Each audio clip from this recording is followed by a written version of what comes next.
वही कहते हैं अंतिम समय में जो जैसा जैसा चिंतन होगा, तो सारा जीवन अगर बढ़िया बढ़िया चिंतन किए हैं तो जमदूत डरा करके परमात्मा का ये बनाया हुआ माया का जो विशाल ये क्या कहते हैं दलदल है, इस दलदली में भी वो जमदूत आकर के ऐसा भय दिखलाएंगे आपको ना, सब अच्छी बातें भूल जाएंगे।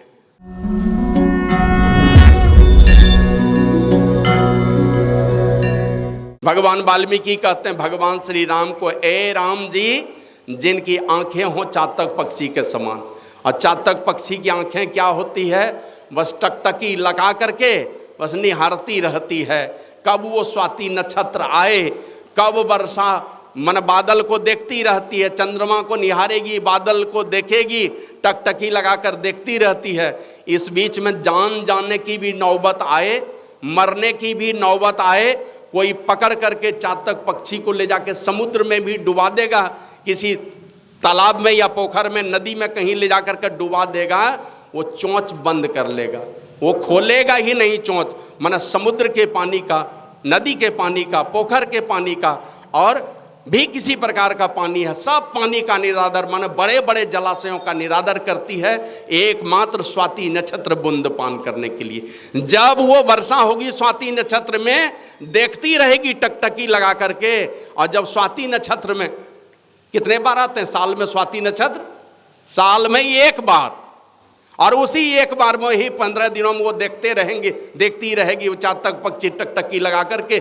जैसे वर्षा होगी उसी समय चोंच खोल करके वो 1 2 4 बूंद जो उसके चोंच में चला जाए, कंठ में चला जाए, पेट में चला जाए, उसी से क्षुधा मिटाती है, अपनी प्यास मिटाती है, दूसरा कोई जल नहीं पीती है। तो इसी प्रकार भक्त साधक टकटकी लगा करके दोनों दृष्टिधारों को गुरु युक्ति के मुताबिक नासिका के अग्रभाग में द्वादशांगुल पर स्थिर करके एकदम देखा हुआ, बिना किसी आधार के।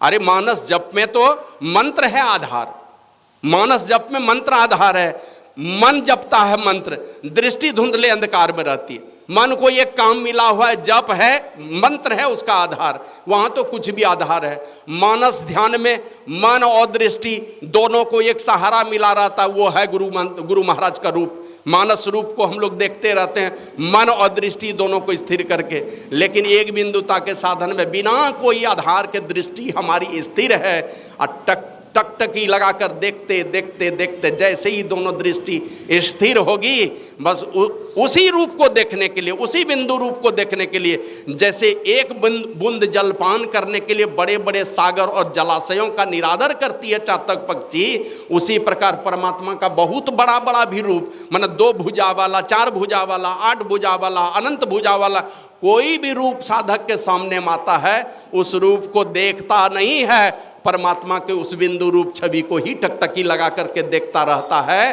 का ये स्थिति जब रहेगी, उसी भक्त के हृदय में परमात्मा प्रकट हो जाते हैं, वहीं पर दर्शन हो जाता है परमात्मा का, यानी साक्षात्कार हो जाता है। तो करना यही है, गुरु महाराज कहते हैं, सज्जन सेवन करत नित्य सत्संगति करना, वचन अमिय दे ध्यान श्रवण करी चित्त में धरना, मनन करत नहीं बोध होय तो पुनि समझी जाए, अरे हाँ रे में ही समझी बोध जो होई रहनी तासम करी लीजिए। खूब सुनिए ध्यान से, सुनते सुनते बात ठीक ठीक समझ में आए तो उसको अपने जीवन में धारण कीजिए, करने का प्रयास कीजिए। ये कभी मत कहिए कि हम लोग गृहस्थ आदमी हैं, चलो कितना करेंगे, ये सब मत कहिए, नहीं तो बड़ी दुर्दशा पुरने वाली है, ये शरीर छूटेगा। लोग भरम में रहते हैं कि गुरु दीक्षा ले लिए हैं, हमारी दुर्गति नहीं होगी। नहीं होती है दुर्गति क्या? अरे ये तो संत पुरुष लोग नुन्नू बाबू कह के किसी तरह समझा देते हैं, लेकिन दुर्गति तो निश्चित रूप से होगी। ज्ञान ध्यान का वातावरण बना करके रखे हैं, ज्ञान ध्यान का वातावरण बना के रखे हैं, ज्ञान ध्यान का ही वातावरण मिलने वाला है। पुण्यात्मा बन करके इस संसार में रहे हैं, पुण्यात्मा परिवार ही आपको मिलने वाला है। बहुत धन दौलत दान करने वाला जीवन बना करके रखे हैं, बहुत ज़्यादा धन दौलत वाले ही घर में जन्म होने वाला है। एक बार की बात है, नाम भूल रहा हूं मैं उस महात्मा का, वो श्री सद्गुरु महाराज की जय। एक महात्मा जी चले जा रहे थे, देखा एक जगह पर खूब भोज भंडारा चल रहा है, तो पूछते हैं ये क्या बात है? तो बोले कि एक सज्जन मर गए हैं और उन्हीं का बेटा लोग जो है ना ये सारा भोज भंडारा कर रहा है। तो महात्मा जी लौट आए और अपने निवास में आए तो इसी तरह की चर्चा हुई कि एक आदमी जो है मर गया था, उनके बाल बच्चे लोग बहुत बढ़िया भोज भंडारा किए। उसी में एक साधिका बैठी हुई थी, उसी सत्संग सभा में एक साधिका उठ कर के कहती है उस महाराज को, ये महाराज जो आदमी मरा था वो तो इसी गांव में दोहरा करके जन्म लिया, वो फलाना ये गरीब आदमी के घर में जन्म लिया है। वो महात्मा जी कहता चुप चुप एकदम चुप रहो, नहीं तो उसके सब बेटे की बदनामी हो जाएगी। अभी बोला गुरुदेव ऐसा हुआ कैसे, इतना भोज भंडारा इतना कुछ हुआ और गरीब आदमी के घर में जन्म ले लिया। ये पूज्य दल बहादुर बाबा ये कहानी कहते थे, क्या ये जो है इतना भोज भंडारा, इतना बेटा लोग इतना बढ़िया कार्यक्रम किया और आप कहते हैं कि एकदम गरीब घर में जा करके जन्म ले लिया। कहाँ पुण्यात्मा तो था, है ना, लेकिन कभी भी दान पुण्य कभी कुछ किया नहीं। पैसा तो बहुत कमाया, भक्ति भी करता था, लेकिन बड़ा ही कंजूस आदमी था। कंजूसी में जीवन बीता तो गरीब आदमी के घर में चला गया।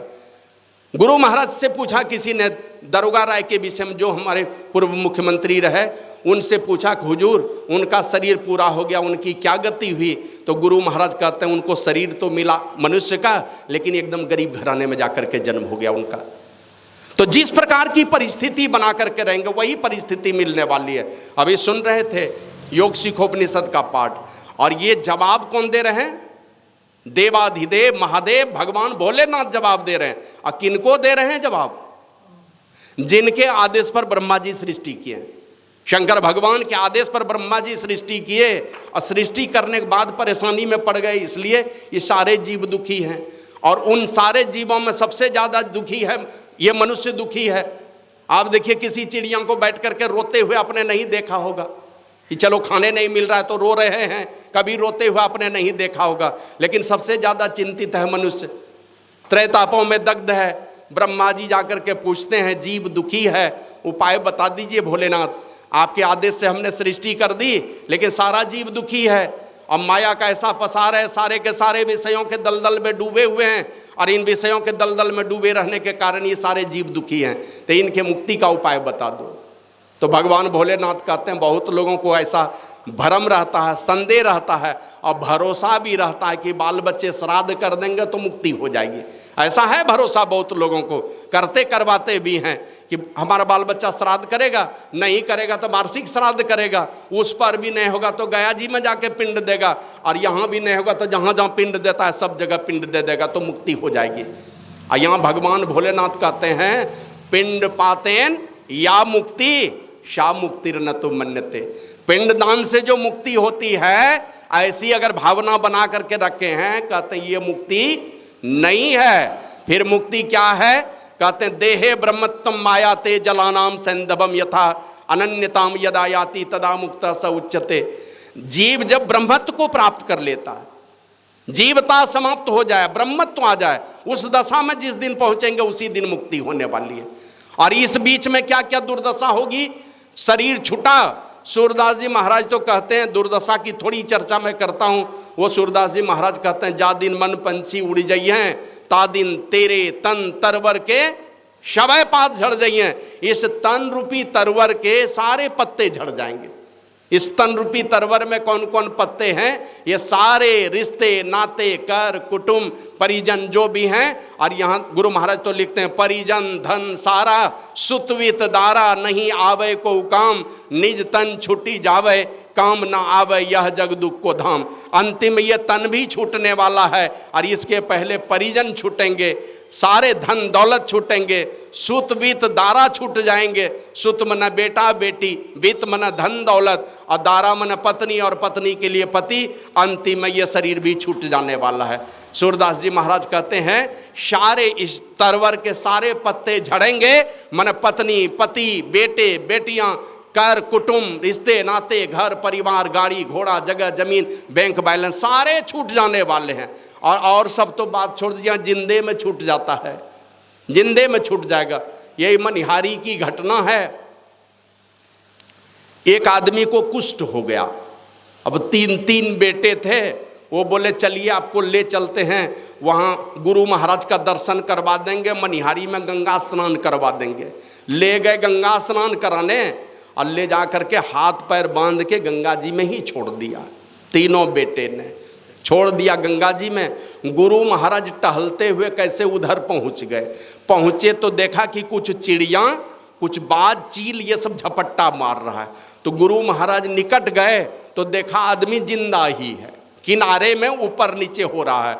तो गुरु महाराज उसको उठवा के ले आए मनिहारी आश्रम, और यहाँ ला करके गुरु महाराज का आशीर्वाद भी हुआ, कुछ चिकित्सा भी हुई, भले चंगे हो गए। कुछ दिनों के बाद भले चंगे होने के बाद तीनों बेटे को पता चल गया कि मेरे पिताजी जीवित ही हैं। और इसी बीच में तीनों बेटा खोजने के लिए आ गया। अब खोजने के लिए आया तो गुरु महाराज तो नहीं थे, और महात्मा लोग थे, खूब गिड़गिड़ाए सब लोगों के पास। सब महात्मा लोग कह रहे क्या कीजिएगा, पुत्र ही तो है, अरे क्षमा कर दीजिए, नादानी में गलती हो गई, चले जाइए, एक बार क्षमा कर दीजिए। तो सब महात्मा के कहने पर वो चले गए घर।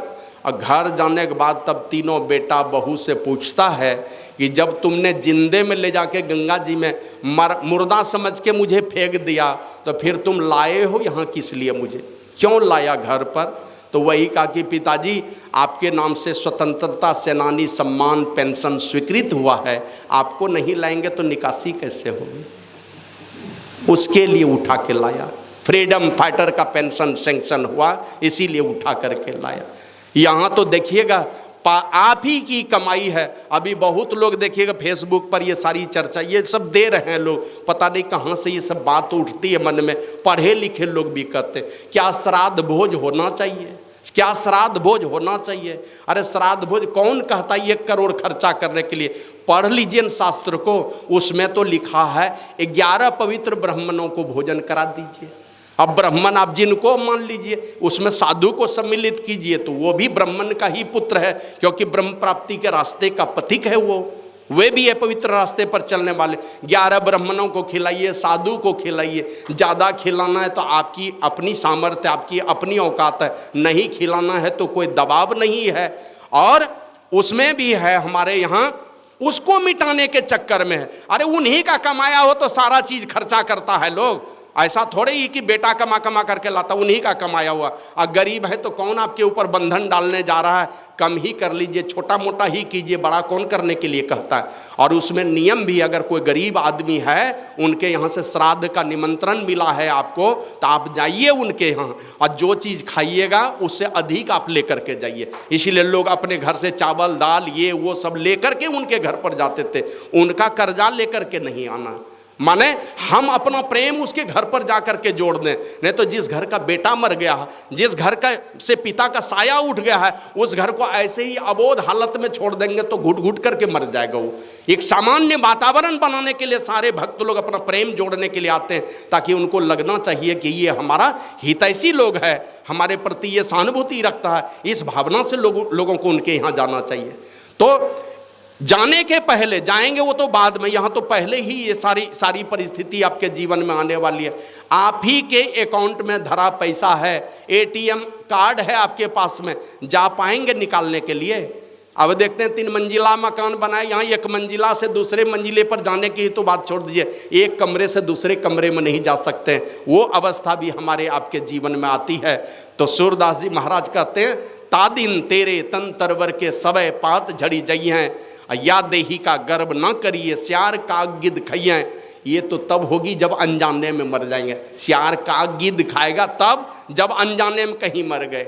और जान जाएगा, बाल बच्चे परिवार लोग जानेंगे तो क्या करेंगे। ज़्यादा से ज़्यादा हम लोग देखे अभी पूज्य बाबा का अग्नि संस्कार होते हुए 3 कुंटल मलियागिरी पर्वत से 3 कुंटल चंदन की लकड़ी आई थी, 3.5 कुंटल, उससे जला दिया। बहुत लोग जाते हैं जलाने राम नाम सतह करते हुए, तब बाजा गाजा पूरा लेकर के जाते हैं। कोई नहीं खूब चलती होती है तो हवाई जहाज से लेकर के काशी बनारस में चले जाते हैं, वहाँ मणिकर्णिका घाट में जाकर के अग्नि संस्कार कर देते हैं, या हरिश्चंद्र घाट में पहले करते थे, यही करेंगे। और वही कहते हैं सूरदास जी महाराज 3 नाम तनविष्ठा क्रीम हो नातर खा कुड़ैया। ये बचपना, ये जवानी, ये वृद्धावस्था, किसी भी प्रकार से आपका जीवन है, अंतिम में या तो यही 3 नाम वाला शरीर है हमारा, इसकी यही गति होने वाली है। या तो अग्नि में ये पानी में विसर्जित कर देगा तो मछलियाँ खा जाएंगी, नहीं विसर्जित करेगा, अगर अग्नि संस्कार किया तो आप राख में तब्दील कर दिए जाएंगे और छोटा सा टुकड़ा फेंक देगा गंगा जी में तो मछलियां खा जाएंगी।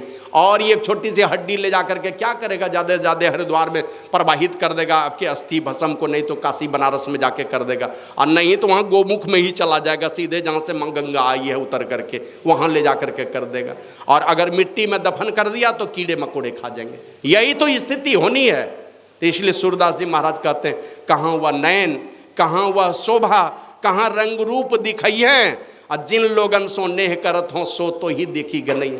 कहाँ दिखाओगे तिरछे नयन, ये टेढ़े नयन दिखा करके जो दुनिया को तुम मैंने क्या कहते, तो दुनिया का मजाक उड़ाते थे, या दुनिया को किसी बेटे को या किसी बेटी को धोखा देते, तो वो तिरछे नयन कहाँ चले गए, सदा सदा के लिए आंखें बंद हो गई। तो कहाँ वह नयन, कहाँ वह शोभा, कहाँ रंग रूप दिखाइए, और जिन लोगन सो नेह करत हो सो तो ही देखी गई घिनैया। जिनसे जिनसे नेह जोड़ करके रखे हो, प्रेम जोड़ करके रखे हो, उसी के यहाँ छुतक पड़ने वाला, यही स्थिति होगी। और जिन पुत्रन को बहुविधि पाल लियो, देवी देव मनई है, ते ही ले बांस दियो खोपड़ी में सिर फाड़ी बिखरई है। क्या करेगा, वही बेटा शीश फाड़ करके बिखराएगा। अब जो जलाने वाले लोग हैं वो लोग कहेगा नहीं ये आपका पिताजी का शरीर जो है टूट करके अलग हो गया, ये जलने वाला नहीं है, तो क्या करेगा, बिना जले हुए छोड़ देगा। नहीं नहीं, आप ही का बेटा उसको उस खोपड़ी को बांस मार मार करके उसको चूर चूर करके जला देगा। तो जिस बेटे के लिए कौन देवी देवता के द्वार पर नहीं गए, कौन देवी देवता साधु संत के पास नहीं, कौन फकीर के पास नहीं, कौन मौलवी के पास नहीं गए, कौन कौन विपत्ति पड़ी तो कहाँ जा कर के नहीं माथा टेके, वही बेटा अंतिम में यही गति पुराने वाला है। तो जिन पुत्रन को बहुविधि पाल लियो, देवी देव मनई है, ते ही ले बांस दियो खोपड़ी में शीश फाड़ी बिखरई है। शीश फाड़ करके बिखरा देगा, वही जला करके राख बना देगा, और थोड़ी राख बचेगी तो एक बाल्टी पानी देकर विसर्जित कर देगा, पता ही नहीं रहेगा आप कितने पढ़े लिखे विद्वान थे कि आप कहीं मूर्ख आदमी थे, अनपढ़ आदमी थे, ये भी पता नहीं चलने वाला। और वहाँ से आएगा घाट पर, और भगवान कृष्ण ने तो कहा कि ए अर्जुन तुम कितने विशेष आदमी हो, कितने बड़े आदमी हो, ये मेरी माया इस प्रकार की है नहीं इस संसार में, तुमको भुला देगा लोग। 10 दिन 15 दिन बीतेंगे, बाबा कबीर तो कहते हैं कि जब लग जीवे माता रोवे, बहन रोवे 10 मासा, और 13 दिन तक तिरिया रोवे, फिर करे घर वासा। कितना दिन रोएगी, 13 दिन के बाद फिर घर में वास करेगी, तुमको भुला देगी दुनिया। कितना हो तुम महान हो, तुम कोई दुनिया याद रखने वाली नहीं, सब भूल जाएगा, बिसर जाएगा। हमारे घर का कोई मेंबर भी कभी विदा होकर के गया, बोल चूक से कोई हैं ऐसे जो उनके वियोग में जीते मरते हैं। अभी हाल ही में सुने होंगे कीर्ति चक्र से सम्मानित किया गया, महामहिम राष्ट्रपति महोदया ने किया उनको, अंशुमान सिंह। सियाचिन के ग्लेशियर में वो कुछ साथी मैंने जहाँ रहते थे वहीं पर आग लग गई थी, उन साथियों को बचाने में ये अंशुमान सिंह मैंने दुनिया से चले गए। और उसके मैंने क्या कहते हैं 4-5 घंटे पहले अपने पत्नी से बात हुई है, शादी हुए शायद 4-5 महीने हुए थे, और 4-5 घंटे उस दिन बात हुई, और बात यही हुई कि हमारे बच्चे कैसे होंगे। 50 वर्ष का पूरा बजट बनाया उन्होंने, हमें ये करना है। इंजीनियरिंग कॉलेज में दोनों की मुलाकात हुई थी, पहले तो मैंने एक दूसरे को चाहने लगे, 8 वर्षों के बाद शादी के लिए लड़की ने हाँ भर दी, और शादी होने के बाद वो जो गए बस यही 5 महीना ही पत्नी के साथ रह पाए, और वो गए तो उधर ही दोस्त को बचाने के चक्कर में वो रह गए। तो ऐसे लोग हैं जिनके लिए जीते हैं मरते हैं, पत्नी उनके वियोग में रोती कलपती रहती है, वियोग में रहती है, नहीं तो कौन है किनको याद करने वाले। माँ कभी कभी बेटे को याद कर लेगी कि हमारा बेटा भी था, कोई इस घर में बड़ा बेटा, उनके नाम पर भी रोती है, कोई है, लेकिन दुनिया इस प्रकार जालिम है कि आपको भुला ही देने वाली है। तो सूरदास जी महाराज कहते हैं जिन लोगन सो नेह करत हों सो तो ही देखी नहीं है। और इसलिए कहा घर के कहत सवेरे काढ़ो भूत होए घर खाइए। घर के लोग क्या कहेंगे, कितना बढ़िया आदमी थे, क्या कहेंगे घर में ही रख लो, 1 दिन रख लिया तो रख लिया, बहुत ज़्यादा तो 2 दिन, कि बेटा नाती नहीं आया है, बेटी नहीं आ पाई है, चलो 2 दिन रोक लेते हैं, उससे ज़्यादा रोकेगा नहीं तो सड़ने लगेगा शरीर।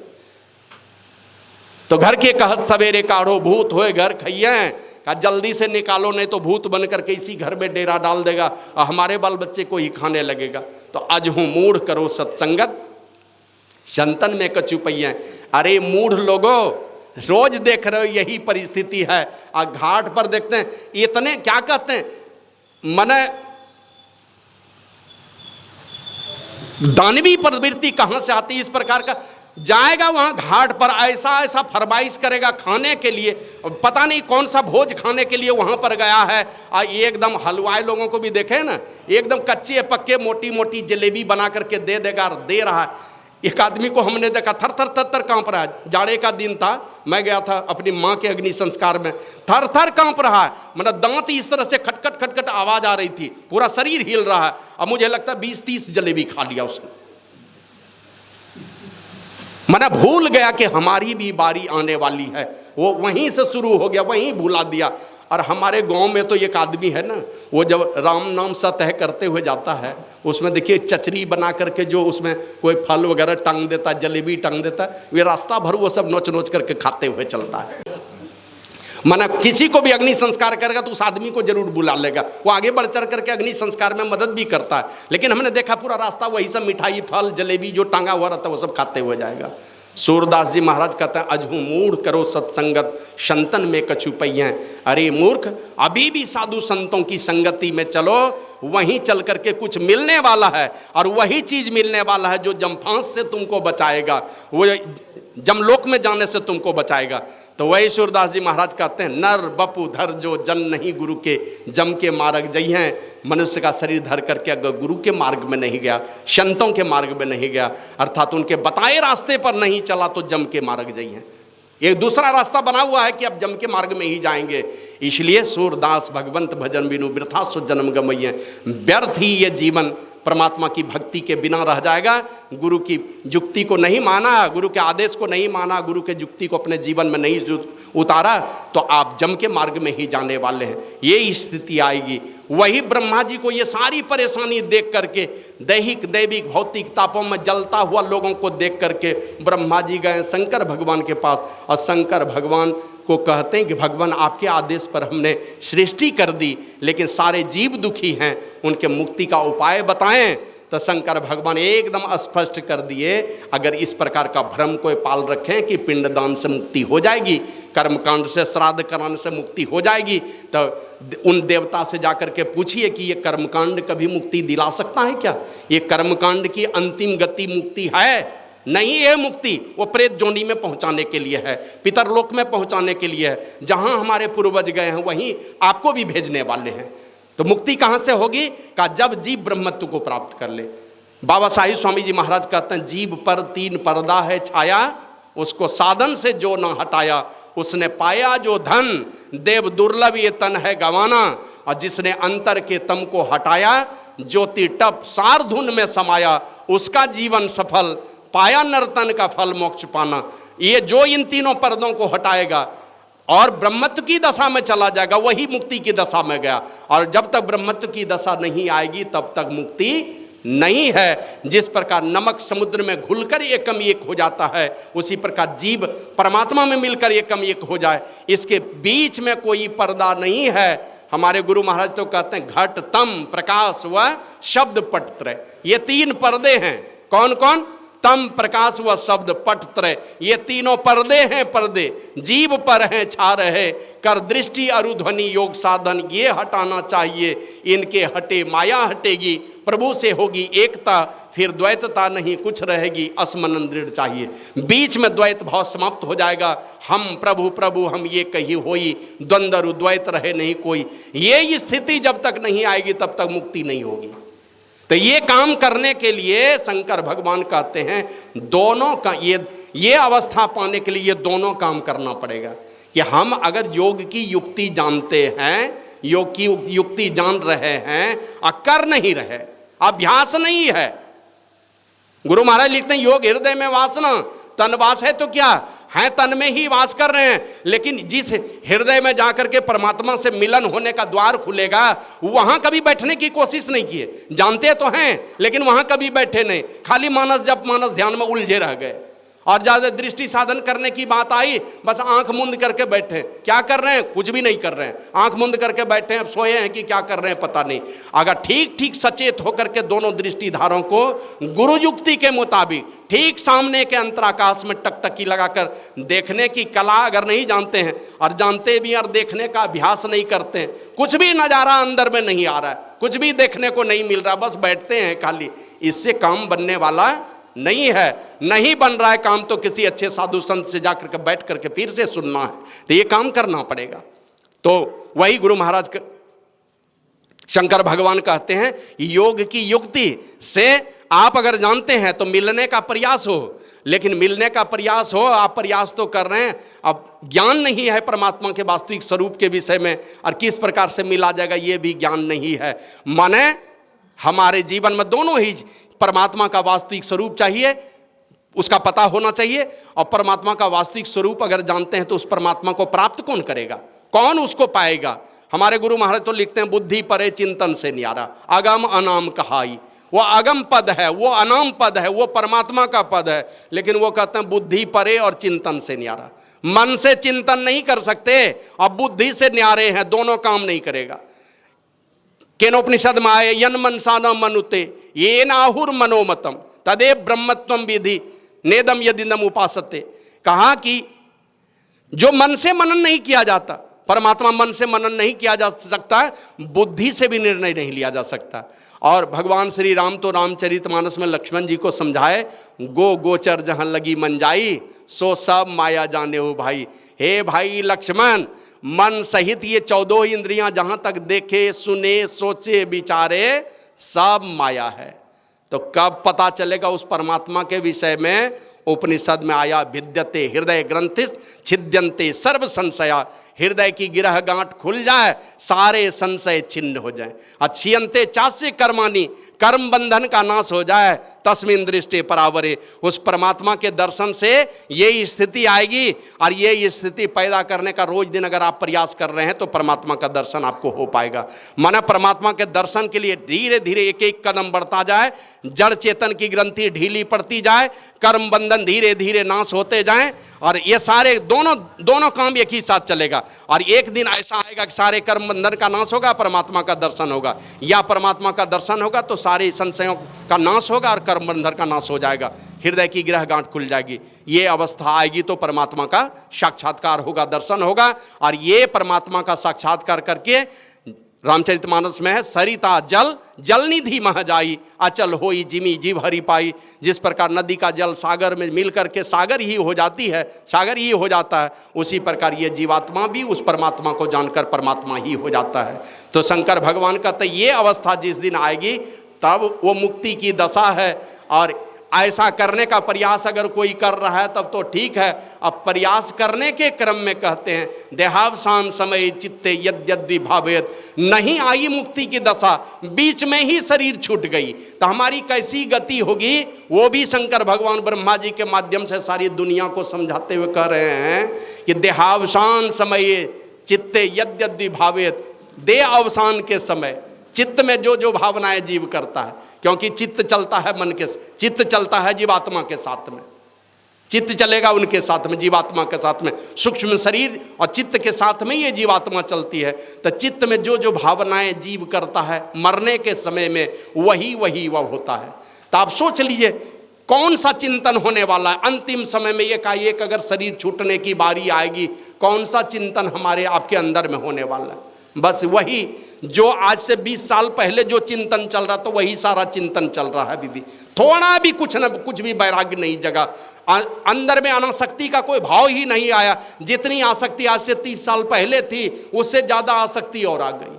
घर द्वार दुनिया जहाँ 60 70 75 80 पार कर रहे हैं, और सब बेटा पोता दुनिया का सारा जिम्मेवारी माथा पर लेकर के चल रहे हैं। तो जवान बेटा आया है किस लिए इस संसार में? बाप ही सब दिन ढोता रहेगा। तो बेटा बहू इस दुनिया में कुछ करने के लिए आया है कि खाली बाप के कमाई पर जीने के लिए आया है? श्री सद्गुरु महाराज की जय। तो कहते अंतिम समय में कौन सी चेतना होगी? जो जीवन भर, हमारे गुरु महाराज कहते थे, जीवन भर जो तुम सोचते विचारते और करते रहोगे, इससे मन क्या कहते हैं, मन में वो सारे संस्कार पड़ते हैं, चित्त में वो सारे संस्कार पड़ेंगे। और अंतिम समय में क्या होगा? जितनी अच्छी बात आप याद करके रखे हैं, बढ़िया चिंतन जो भी किए हैं ना, अंतिम समय में ऐसी परिस्थिति पैदा करेंगे। देखते हैं यहाँ तक भारत की सरकार आती, यहाँ का कानून चलता है, और जैसे बाउंड्री को पार करने लगेंगे, पहले तो यहाँ से पासपोर्ट लीजिए और वहाँ का वीजा भी चाहिए, तब वहाँ एंट्री है। अगर वीजा भी है वहाँ एंट्री हो गई तब कानून चलेगा उनका। तो मरने के समय में इस जीवात्मा की दिव्य दृष्टि खुली हुई रहती है मरने के समय में, और अपने पूर्व जन्मों के सारी घटनाओं को देखता है। और सबसे खराब परिस्थिति तो तब आती है कि बाल बच्चे सब देख रहे हैं, सुन रहे हैं, लेकिन बोल नहीं पाएंगे। आप देख रहे हैं, बाल बच्चे कुछ समझ ही नहीं सकेंगे आपके मन की दशा को। उसके विषय में पूज्य बाबा कहते हैं, बूझे रहिए देह अमर छे नहीं जीवन अवसान, और अब तो जम के मुंगरी याद करी थर थर करे छो मोर प्राण हो।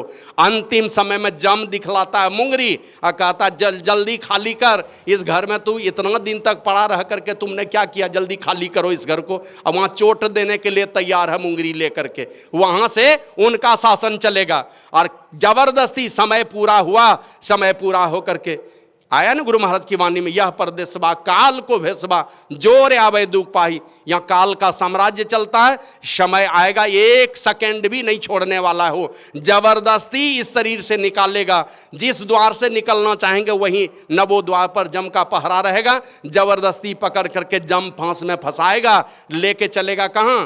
तो देखते हैं थाने में वहाँ हसामी को पकड़ता है, वहाँ से चालान कर दिया। अब चालान किया तो यहाँ जब तक जज के यहाँ जाएगा नहीं तब तक यहाँ कोई बीच में कोई पैरवी चलने वाली नहीं है। जज के सामने हम हाजिर, या तो बेल नहीं तो जेल। उसी प्रकार जम फांस में फंसा करके जीवात्मा को जमदूत ले जाता है जमराज के पास, और वहाँ जाकर के पहले हाजिरी लगती है, और हाजिरी लगवा करके जम फांस में फंसा हुआ उस जीवात्मा को छोड़ देता है। अब चले जाओ तुम 13 दिन तक, देखो क्या क्या करता है तुम्हारे खानदान में। इसी बीच में आप देखते हैं ना, बढ़िया डायरी अगर यहाँ से थाना से चला गया तो राय दुहाई वहाँ हो जाता है। उसी प्रकार यहाँ खानदान में कोई बेटा बेटी बढ़िया धर्मात्मा लोग है, पुण्यात्मा पुरुष है, कुछ उनके निमित्त अगर कोई शुभ कर्म कुछ हो गया, और उन शुभ कर्मों में सबसे बढ़िया शुभ कर्म है रामचरितमानस में आया, पुण्य एक जग मह नहीं दूजा, और मन क्रम वचन विप्र पद पूजा। जहाँ विप्र की पूजा हो, जहाँ ब्रह्मज्ञानी महापुरुषों की पूजा हो, दुनिया का सबसे बड़ा पुण्य कर्म माना जाता है। और ये कर्म जहाँ पर होता है, इस प्रकार आध्यात्मिक अनुष्ठान जहाँ पर होता है, इस प्रकार का कर्म होता है, तो कहीं न कहीं कुछ इसके विषय में गरुड़ पुराण में चर्चा भी है। यमराज ने यही कहा है कि जब इस प्रकार का कोई आध्यात्मिक अनुष्ठान होता है, कोई पापी आत्मा को लाया जाता है मेरे सामने में, तो उसके लिए मैं जमराज बन करके कठिन यातना देता हूँ।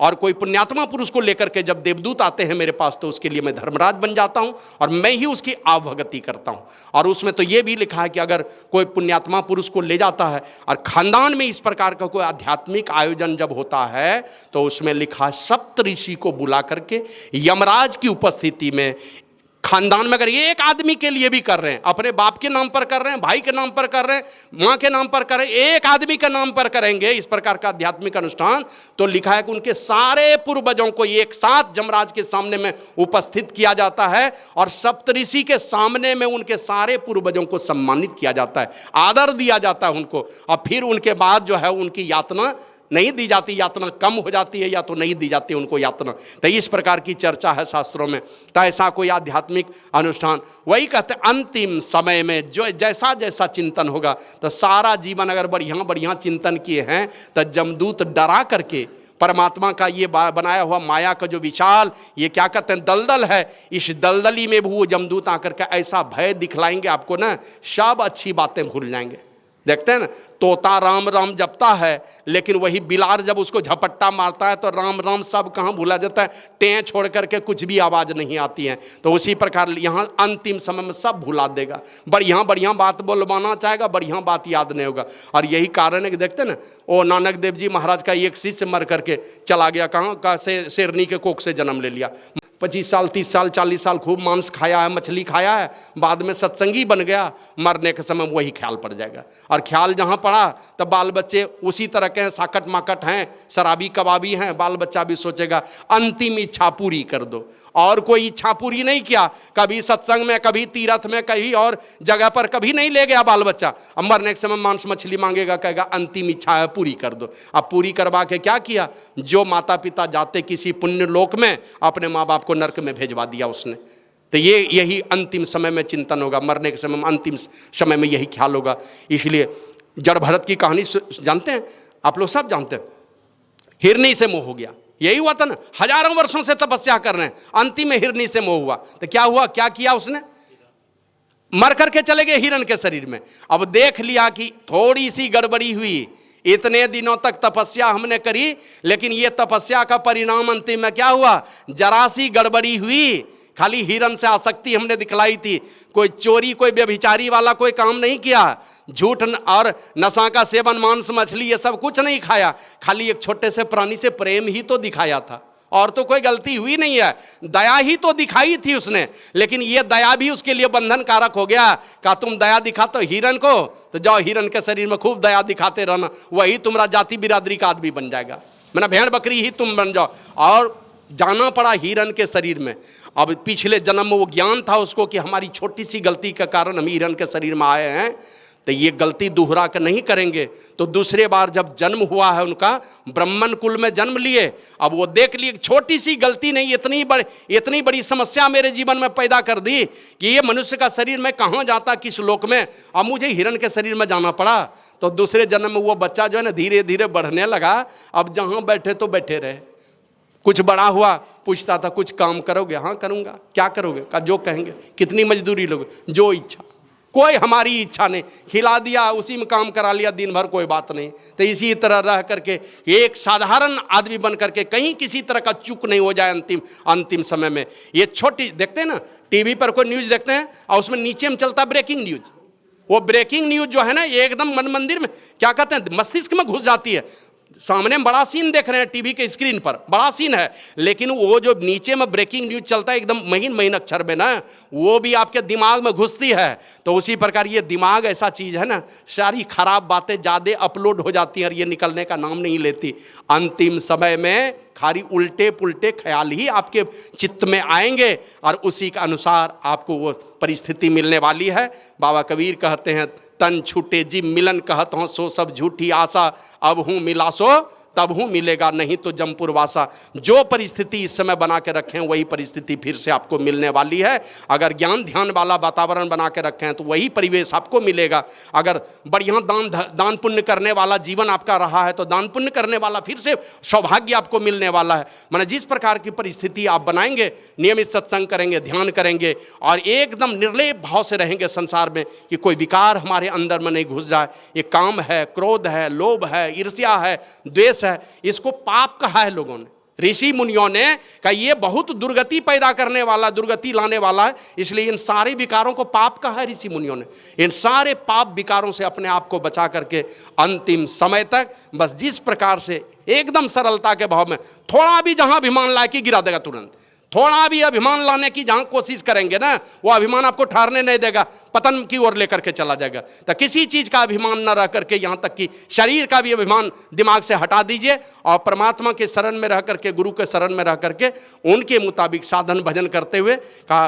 बाबा कबीर कहते हैं साधु भाई जीवत ही करो आशा, जीवत समझे जीवत बूझे, जीवत मुक्ति निवासा, जियत कर्म की फांस ना काटी मुझे मुक्ति की आशा। जीते जी सारी अच्छी परिस्थिति चाहते हो, जीते जी कर्म का फांस काटोगे नहीं और चाहोगे कर्म के फांस से हम बच जाएंगे, कैसे बचोगे? जन्मों जन्मों आप कहीं रहेंगे, कहीं समुद्र की तलहट्टी में जाके छींक के रहेंगे कि वो कंचनजंगा और माउंट एवरेस्ट की सबसे ऊंची चोटी पर जाकर के रहेंगे ना, पाप आपका पीछा करता रहेगा और किसी भी परिस्थिति में रहेंगे आपको भगवा देगा। और पाप कितना हो आप जाकर के दुनिया में छिप छिप करके कर लेंगे, लेकिन भोगने की बारी आएगी तो आप छिप के नहीं भोग सकेंगे, वो प्रकट कर देगा। परमात्मा इतने क्या कहते हैं निर्दयी हैं उसी स्थिति में कि आप कर्म कीजिए, लेकिन कर्म में जहाँ थोड़ी भी गड़बड़ी हुई तो एकदम इतना निर्मोही है कि आपको कहीं भी जाकर के दुर्दशा पुरवा देगा और सबके सामने में बेइज्जती करवा देगा आपकी, कहीं भी जाकर के छिप के रहिए। वो विदर्भ देश के राजा श्वेत मन में सोचे कि हम तो बड़ा होशियार आदमी है, जीवन में कभी किसी को कोई साधु संत का सेवा नहीं किए, चल अंतिम में चलते हैं तपस्या करने के लिए। बहुत लोगों को लगता है चलो ये सब क्या लेंगे, 2 पैसा वाला साधु से दीक्षा, संत मत में यही बगले में है, चलते हैं वहाँ अयोध्या जी के संत हैं उधर दीक्षा ले लेंगे।